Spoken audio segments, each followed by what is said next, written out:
Herkese merhabalar, kanalıma hoş geldiniz. Bugün sizlere beslenme çantalarına kahvaltıya yapabileceğiniz muhteşem bir poğaça tarifiyle geldim. Sizleri çok bekletmeden hemen tarife geçiyorum.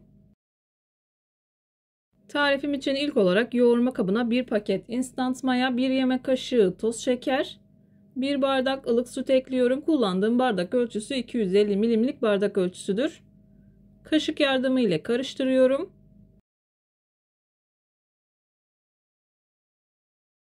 Mayanın ve şekerin eridiğinden emin olduktan sonra yarım çay bardağı kadar yoğurt ekliyorum. Yarım çay bardağı kadar sıvı yağ ekledim. Şöyle bir karıştırdıktan sonra 1 adet yumurta akı ekliyorum. İyice karıştırdıktan sonra göz kararı olacak şekilde yaklaşık 2 bardak kadar un ekliyorum.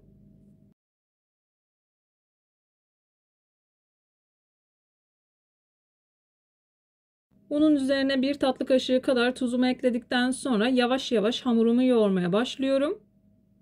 İlk etapta kaşık yardımı ile yoğunlaşıncaya kadar karıştırıyorum. Hamur yoğunlaşmaya başladıktan sonra kaşığı çıkartıp elimle yoğurmaya devam ediyorum.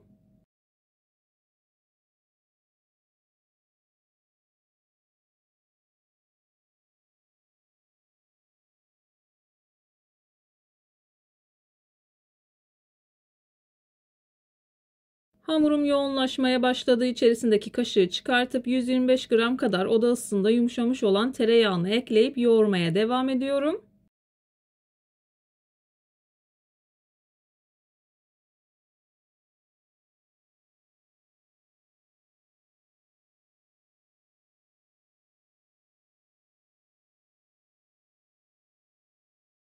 Oldukça yumuşak bir hamur olması gerekiyor. Ben hamurumu yoğurmaya devam ederken buraya kadar gelmiş olan siz değerli takipçilerimden her zaman olduğu gibi ricam yoruma kalp olur, emoji olur veya tarifim hakkında farklı bir fikriniz varsa bunu da benimle paylaşabilirsiniz. Ayrıca videolarımı sevdiğiniz kişilerle de paylaşarak bana bu şekilde destek olabilirsiniz.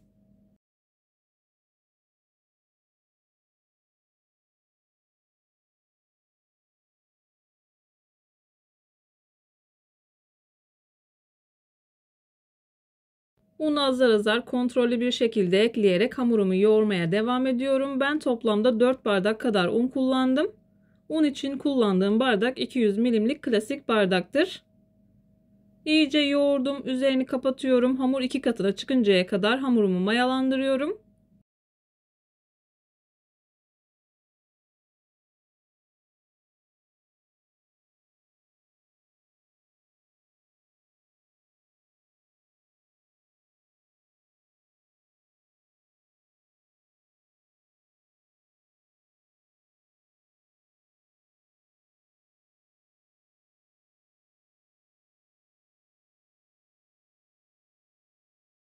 Hamuru yaklaşık 1 saat kadar mayalandırdım. Odanızın sıcaklığına göre hamur mayalanma süresi değişebilir. Hamur 2 katına çıktıktan sonra hamurunuzu kullanabilirsiniz. Hamurum çok güzel bir şekilde mayalandı. İlk etapta hamurun havasını alıyorum. Eğer hamurun havasını almazsanız yaptığınız hamur işi tariflerinden maya tadı ve maya kokusu alırsınız.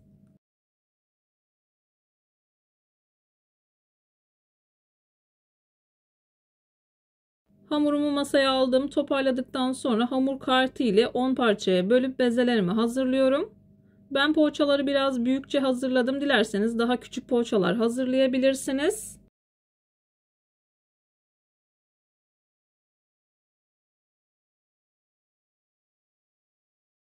Parçalara ayırdıktan sonra bezelerimi hazırlıyorum. Bezeleri hiç dinlendirme yapmadan hızlı bir şekilde poğaçalarımı hazırlıyorum.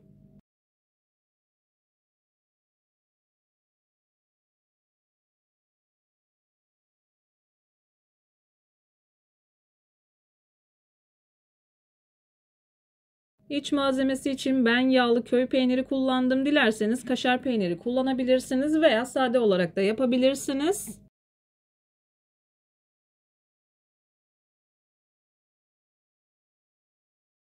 Hamuru elimle biraz büyüttükten sonra 1 yemek kaşığı dolusu yağlı köy peynirinden ekliyorum. İyice sıkıştırıyorum. Kapattıktan sonra yağlı kağıt serdiğim tepsiye alıyorum. İsterseniz farklı şekillerde de hazırlayabilirsiniz.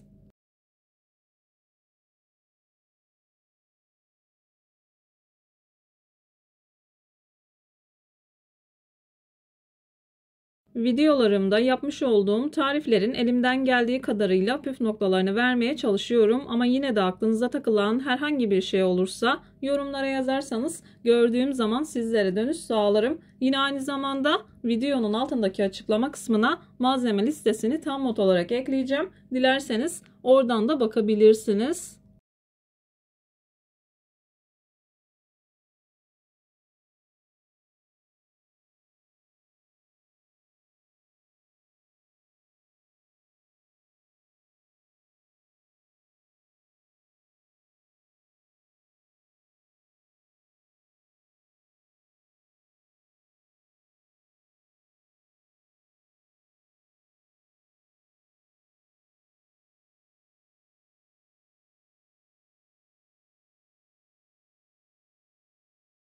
Poğaçalarımın hepsini aynı şekilde hazırladım. Yağlı kağıt serdiğim tepsiye aldım.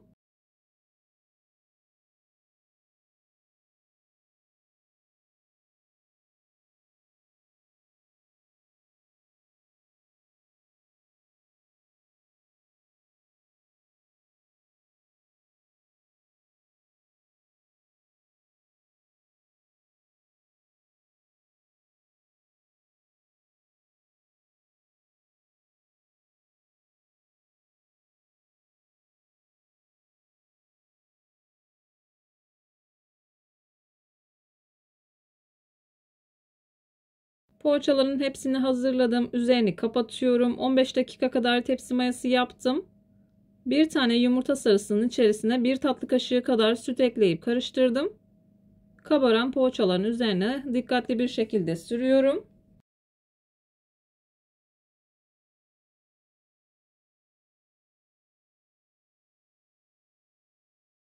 Yumurta sarısını sürdükten sonra keskin bir bıçak yardımıyla üzerini çiziyorum. Hafif susam serptikten sonra önceden ısıtılmış 180 derecelik fırında altı üstü güzelce kızarıncaya kadar poğaçalarımı pişirdim.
Poğaçalarım fırından çıktı. Gördüğünüz gibi çok güzel bir şekilde kızardılar. Aynı zamanda çok güzel bir şekilde kabardılar. İlk sıcaklığı çıktıktan sonra sizler için doku testi yapıyorum.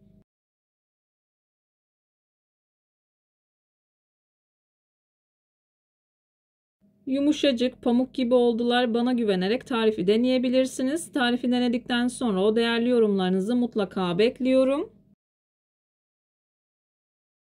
Videomu beğendiyseniz beğenmeyi, kanalıma hala abone değilseniz kanalıma abone olmayı, bildirim zilini açmayı lütfen unutmayın. Kendinize ve sevdiklerinize çok iyi bakın. Başka bir tarifte, başka bir lezzette görüşmek üzere. Hoşça kalın. Allah'a emanet olun.